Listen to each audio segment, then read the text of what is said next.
Before I throw to the field, so to speak, or throw to the hide, I don't usually do things from in the office, but I thought it was worth it because I think I said in the last vlog, I wasn't feeling top notch, croaky voice. I've got less of a croaky voice and much better, but I just want to say about Simon's setup, it is really, really good. And I think when you watch the vlog, you'll be able to see that.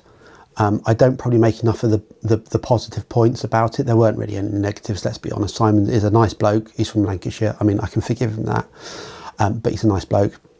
Setup is really good. The potholes on the way there are incredible. One of the features, I mean, they must be one of the 7 wonders of Wales. Yeah. The actual hide itself, in the vlog I will give you a little bit of a run through of what's there. But what I didn't say was, so you've got the lower level windows, but you've also got a mat that you can lie on to be comfortable to look out of them. There's power banks, so if you want to run things via USB, so if you want to run your camera continually, there's a massive power bank there that's charged, ready to go. Simon provided tea and coffee, which was most useful. And also just the wildlife that turned up, and I think I'll try and show you some in this vlog, in terms of, I had 6 or 7 sparrowhawk visits, which is kind of way above average. And just there was a good variety of bird life coming in. Unfortunately, the buzzards didn't come in, nor the magpies or the red kites. But you know, I can live with that. That's fine. The woodpecker was in a lot, which is good.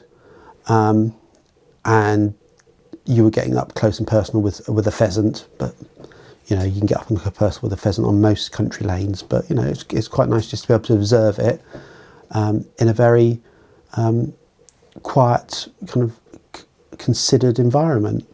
So if you are thinking about doing a wildlife hide, especially bird hide, and you're not sure where to go, I can thoroughly recommend Simon's setup. And I would say, if you haven't considered it, then do go and have a look. I will try to remember to put a link in the description, so you can just go and see what's there and what he offers. I know he does kind of nighttime tawny owls, and he was talking about doing some stuff with badgers maybe. So do go and have a look. And now we shall jump back in time and forward in location, and go and see the hide and talk about it. So for now, catch you in a minute.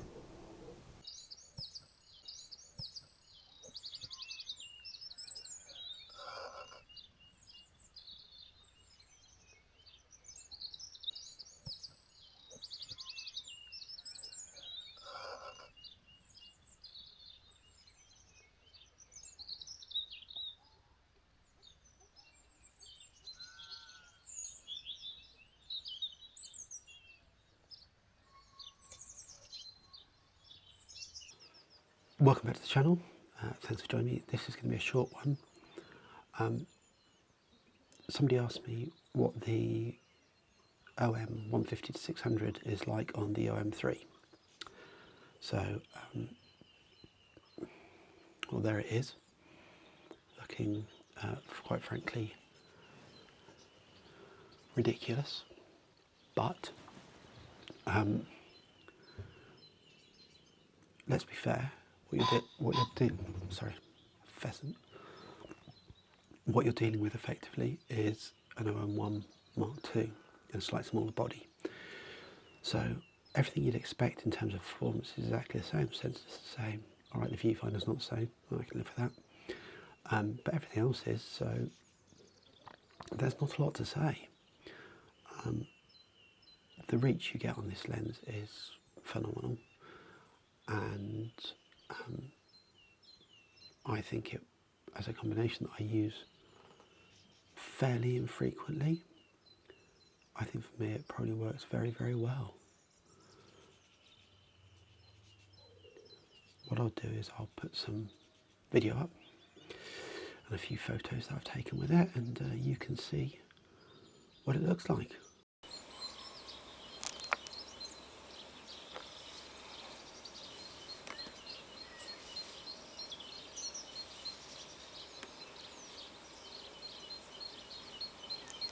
You're not happy, is it?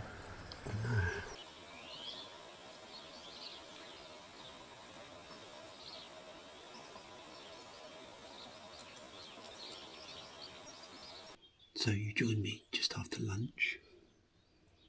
Don't worry, this isn't filmed in chronological order or anything. But we've had the Sparrowhawk in twice. Quite interestingly, crawling through the stacks of logs out the front. So I'll put some footage of the Sparrowhawk in and some images. So we've had Sparrowhawks. There are some ravens and buzzards around. Haven't really come in close enough. There's some magpies. Not seen a thrush yet. Not a thrush, sorry. I haven't seen a thrush or a jay. But there's some siskins, chaffs, the various types of tit. But it's quite pleasant just sat here. And there's all the mod cons. There's some hot. Simon's very kindly provided hot water for coffee and tea. There's a power bank so I can keep the cameras charged. There's some nice comfy chairs. One of the things I do like is down below. So you've got a bench here, but down below he's also fitted some low-level windows, which is really good because it gives you kind of another view. So it's an excellent setup, and Simon is very knowledgeable. Nice chap. From up north, so he would be. But yeah, I'm just hoping that the Sparrowhawk comes back in. So I'll be back to you in a while.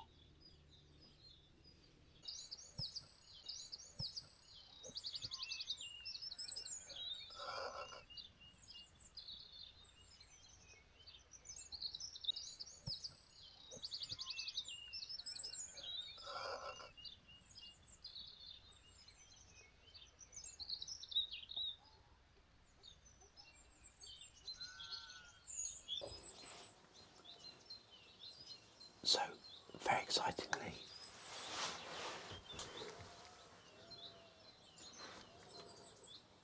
the Sparrowhawk has just come in.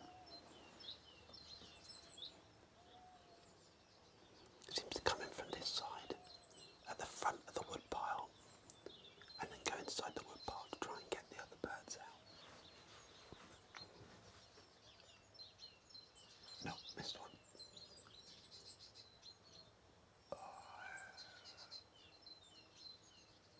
Oh, it's got one.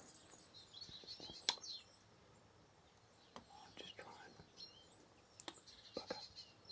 I can't quite get the focus right, but I'll try and put it on now. Oh, it's gone. But yeah, I'll keep looking for more Sparrowhawks.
today where you've got, well, you've got pretty static conditions, haven't you? It's not changeable. And I just think you've got a lot more creative control, haven't you, over your Yeah. camera's not dictating.